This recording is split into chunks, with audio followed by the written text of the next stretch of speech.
Good afternoon, everyone. We are the Group 4 and we are going to discuss the team teaching. As an innovative approach or pattern of organization, team teaching is relatively new. While there are semblances of the pattern in some school systems, it may be safely said that its recognition and identification as a definite approach is very recent.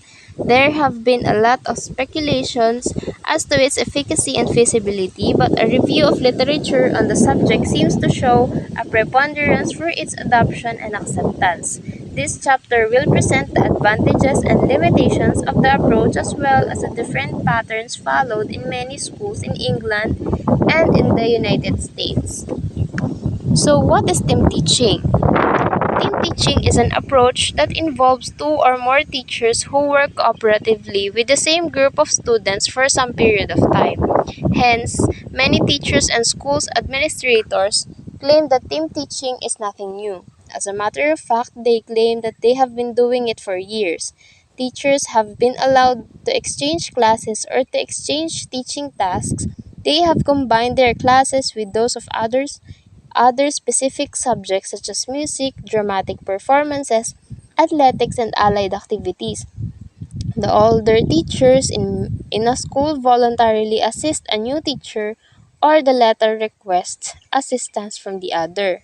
So itong team teaching, madalas nagagawa natin to lalo na noong high school tayo, which is pinagko-combine yung two or more classes or yung halimbawa, yung isang subject teacher, lahat ng estudyante niya, pagsasama-samahin niya sa isang activity like sa sports, halimbawa ay per section magkakalaban sa badminton or volleyball or what. So, yun. Isa pang example is sa drama. Halimbawa ay na-require ng teacher na gumawa kayo ng drama like yung sa Florante at Laura, Ibong Adarna, Nalimitang Ere, and others. Tapos ay papanoorin nyo yun sa isang room na sama-sama lahat ng sections. Ganon, film viewing. At best, three or more teachers should be involved in planning actual work with children and in evaluation.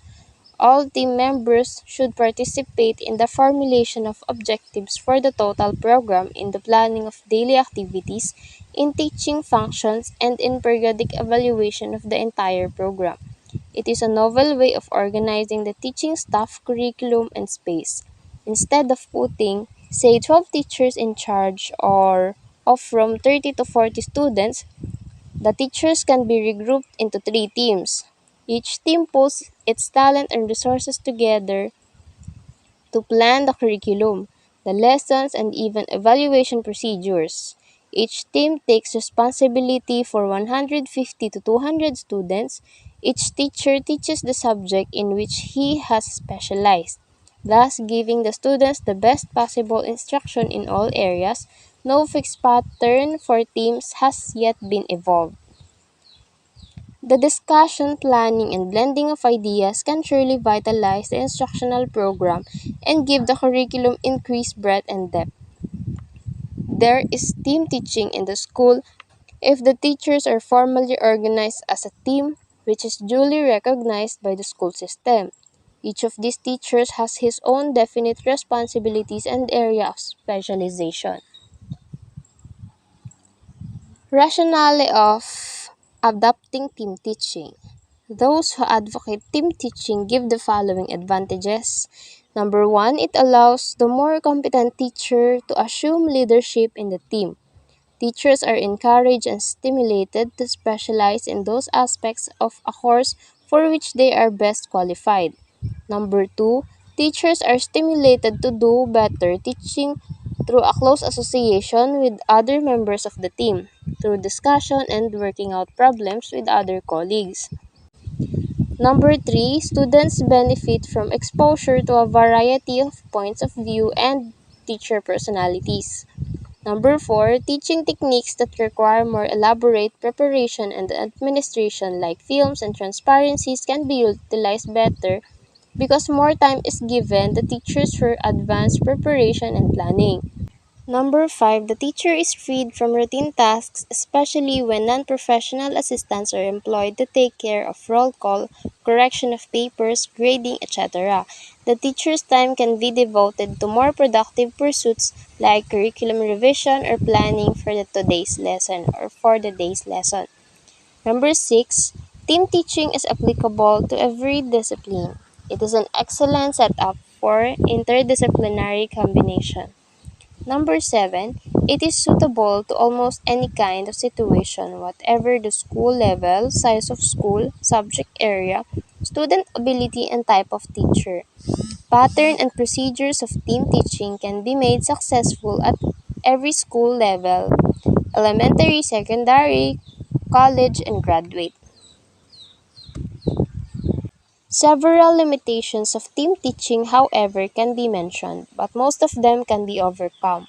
The first of these pertains to time, planning, recording, and evaluating needed time, and teachers have to put in extra time for projects. A second limitation concerns space and facilities.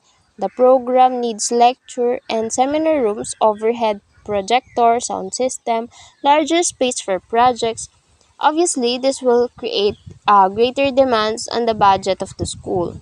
Third, the young.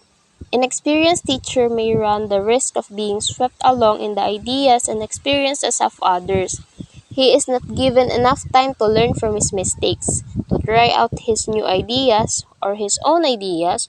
As for the learned leader, he may develop a superiority complex which will isolate him from his colleagues. Some teachers too will not be too willing to subject themselves to peer scrutiny. All of the above limitations can be overlooked when outcomes are reckoned. In terms of improvement of the quality of teaching, greater excitement in teaching, and development of social skills of both teachers and pupils. Critics of the approach caution against the hasty adoption of team teaching. They claim that it would not be easy to sell the idea to teachers who have been so used to the old setup. It is difficult to select teachers who will compose the team. Scheduling of classes and activities will not be easy. Instructional space will not always be available, and problems arising from staff relationships are likely to appear. However, exponents of the approach believe that such difficulties can be overcome. The important point is to get the staff to cooperate. Mature adults can organize and work together as a team. Team teaching relieves teacher of some teaching chores and gives him added responsibility and prestige. It is believed that when teachers work as a group, when their professional talents are utilized to the fullest extent toward the achievement of specific goals, the accomplishment of the group will be greater than the sum total of the individual talents of the teachers working with their own pupils in their self-contained classrooms in almost complete isolation from the rest of the teachers and pupils of the entire school. Let's proceed discussing about the seminar. It is one of the team teaching special techniques where it is held for the purpose of solving or attempting to solve a problem. We are in a modern world where everything can be found on the internet, such as an issue, problem, situation, etc. And they are mostly the subjects in seminars. But it doesn't mean all of those can be a reliable source of accurate information. All of us have different reactions and opinions from the prevailing issues or problems without knowing the whole thing accurately. Through implementing and conducting seminars, misinformation will be correctable as soon as possible to prevent misinformation from spreading. To successfully implement the seminar and to help accurate information to spread, we have these steps in preparing for a discussion in a seminar to be considered.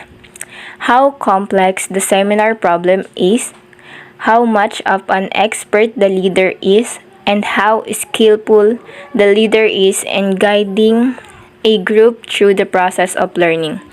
Having the leader that knows enough about the subject would be easy for the seminar group to be guided smoothly, to have objectives defined and problems stated specifically. But if the leader is not an expert to organize the seminar, he should follow these steps in group problem solving. Identifying the problem for their seminar group to know what data should be gathered, and they will be going to analyze them to know the accurate information regarding the subject. Next, we'll be formulating hypotheses that will be tested after, whether it measures the validity and reliability, and if it provides a basis or evidence to prove the validity of the subject.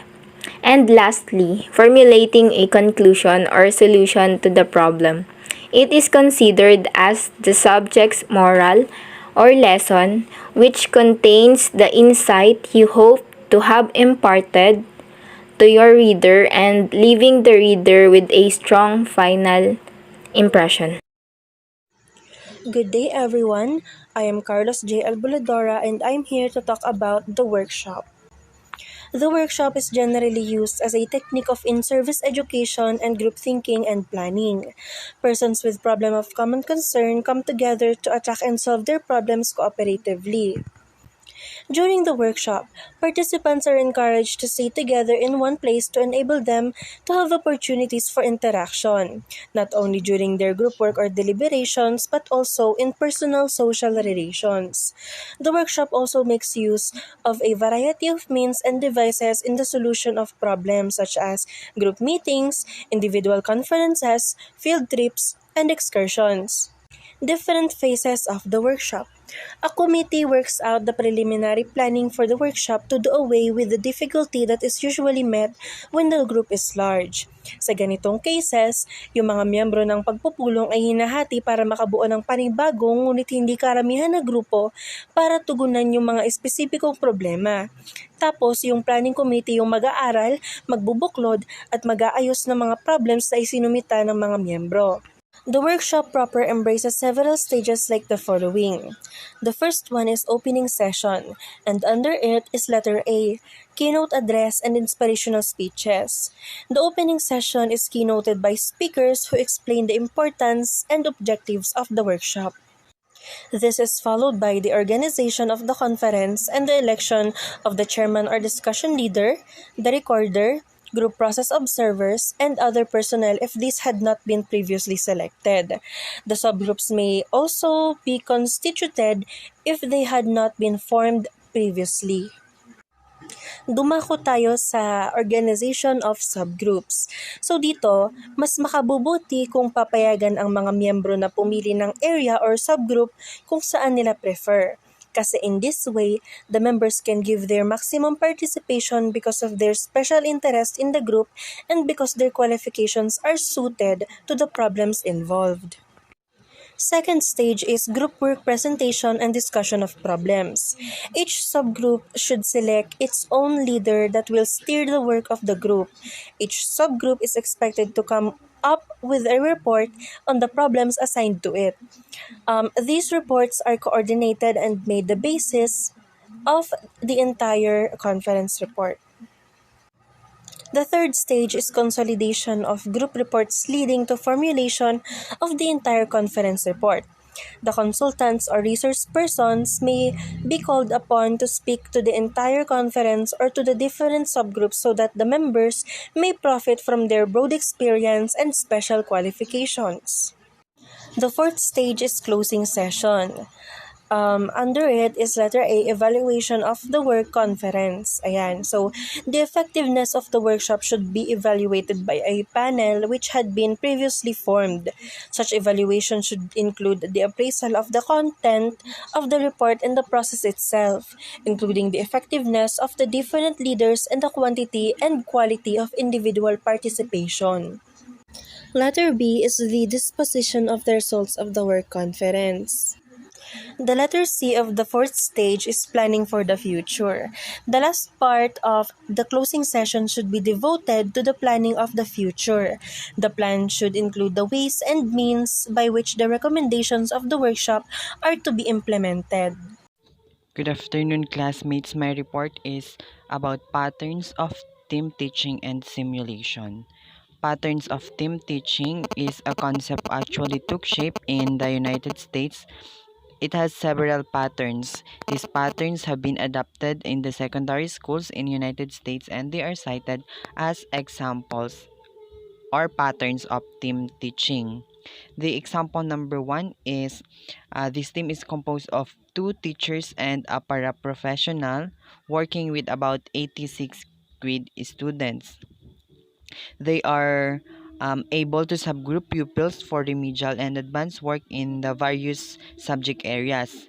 They can have subgroups of almost any size and on occasion find it appropriate to work with all 80 pupils in the same time. Example number 2 is composed of two teachers that is assigned to a beginner's typewriting class of about 80 students. They have little clerical help. Students meet as a whole group daily in a double-sized room that is equipped with a sound system, screen, overhead projector, controlled reader, tape recorder, and a record player. While one conducts a lecture, the other teacher helps student at their desk. The class is divided into three performance levels and suitable activities are provided for each. Next is the example number 3. Example number 3 is composed of 4 teachers and 1 paraprofessionals that are dealing with approximately 130 first year student. They do much of their work in pairs. Usually, the students meet once a week as a whole group, twice in a group of 65, and one day each in a group of 30 and 15. The patterns can be changed at any time. On occasions, this team groups the pupils by ability and interest for specific units. The paraprofessional does all the recordings of grades and pupil accounting. It also helps in supervising small groups of students and assists them with projects. Next is the example number 4, or the pattern number 4. It is composed of two industrial teachers combined their schedules. The team was created originally to alleviate equipment problems. They have joint responsibility for approximately 45 students.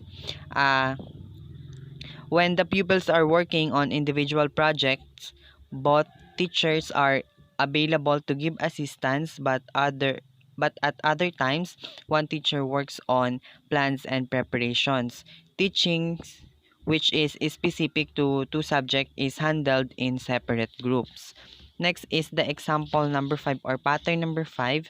This pattern is composed of three teachers and a clerk assigned to 85 pupils. The large group of 85 assemble for such activities at the introduction of new material, clarifying lectures, and enrichment and evaluation. In the early part of the school year, more time is devoted to large group activities where the primary responsibility is on the teacher. As the year progresses, more and more use is made of small groups and independent study. And at the end of the year, there may be a large group session, but only once a week or two. And the rest of the time is devoted to individualized study. The more capable the students are permitted to study independently with little or no supervision by arrangement. Some of them work as tutors to students who are having difficulty. Last patterns is the example number 6. This team combines social studies and guidance. This group is composed of 8 social study teachers, two whom are two of whom are also counselors. A clerk is assigned to assist them. Next is the simulation. Simulation is a miniature representation of a large-scale system or process. It involves the use of replicas in phase sequence. It requires active manipulation and operation of models rather than simplify using pictorial representations. That is why it is called dynamic rather than static. Simulation requires the participants to engage more in the dynamic interaction of the system and expects less of him playing the role of a particular person or position. Simulation is a teaching technique that makes participant or the learners more explicit about what they are doing, seeing or learning. Learners are made to interpret their activities in terms of principles and concepts discussed in their course materials. So that would be all. Thank you for listening.